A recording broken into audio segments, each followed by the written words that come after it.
Hey everybody, welcome to the Great Advice channel. In today's video, we're going to learn with Dr. Joe Dispenza how to transform your mind to get anything in your life. Make sure to watch till the end, because it's one of the most amazing speeches I've ever seen. I think the best way to control people is to control their emotions. You say, Brian, why are you so upset today? Well, I'm upset because of this person or this thing. What that really means is that some person or some condition in your environment is controlling the way you're feeling and the way you're thinking. If something is outside of you is controlling the way you feel and the way you think, you're a victim to your environment. And so then there is this dramatic polarity that goes on. When things are going well, you're happy. When things aren't going well, you're sad. But when you learn how to self-regulate and create more coherence in your brain and heart, then you're no longer dependent on your outer world controlling your mood. In fact, you begin to realize how you think and feel begins to produce effects in your outer life. Now you start believing more you're the creator of your life and less of the victim of your life. Now that isn't something that you take one bite of and swallow and it's all over.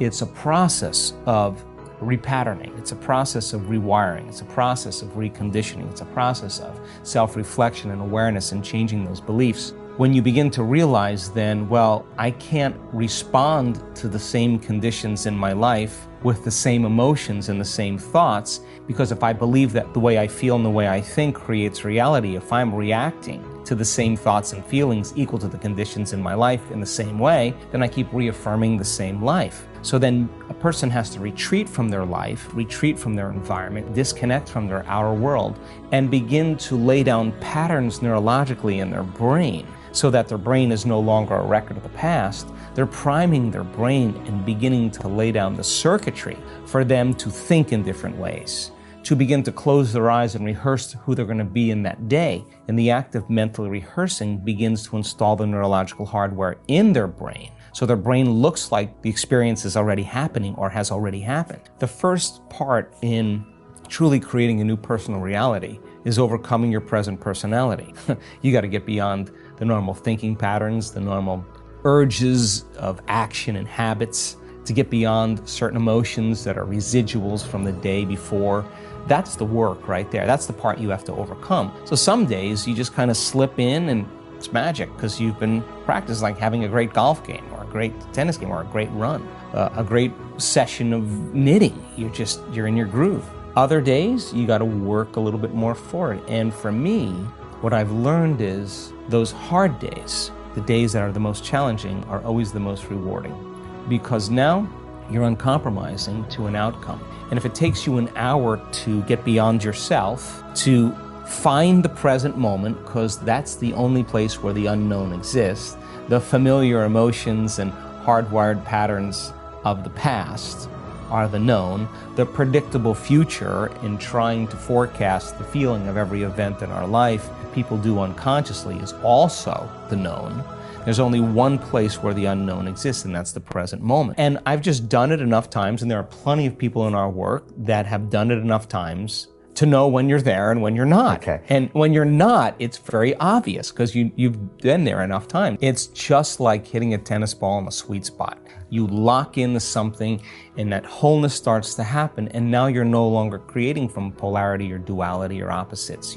They create when they see they don't have something. Whether, hey, nice suit, I want one of those, right? And the moment I see that you have a nice suit and I start thinking, I want one of those, my brain naturally starts putting me in the equation. Next thing you know, I'm wearing your suit. Well, that's because we're wired to do that. So then we have this natural ability to create. The problem is after you imagine that, you open your eyes and you don't have it, people experience more lack. Well, we're not that good yet.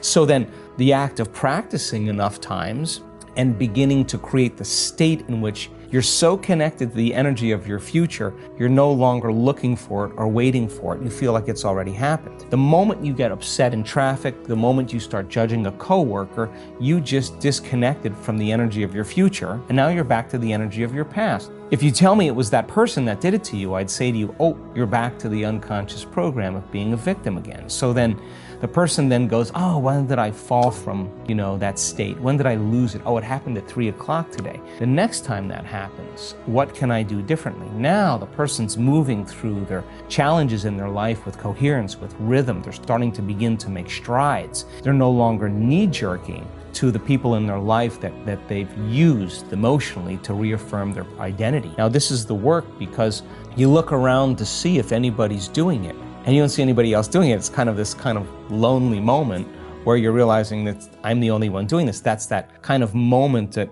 you realize that nobody understands you but you, right? And you can't even ask your friends for their opinion because they're going to give you their opinion based on their own experiences.